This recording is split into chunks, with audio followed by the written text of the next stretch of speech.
All right, so chicken is all warmed. Our leftover rotisserie chicken, warmed it up in the microwave.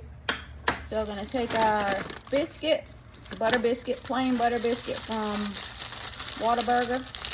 Open that up like so. We're gonna cut her open here.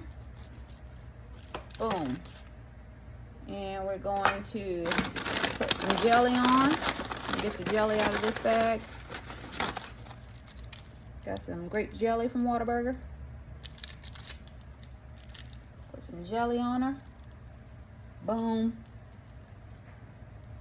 Boom. Like so. Just gonna spread that on.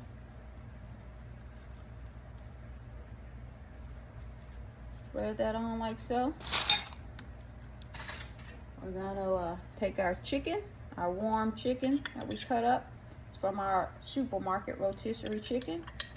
Put her on the bun, like so.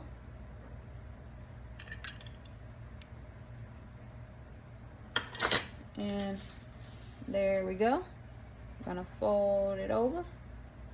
And we have our breakfast biscuit with butter biscuits from Whataburger and leftover supermarket rotisserie chicken. Let's eat.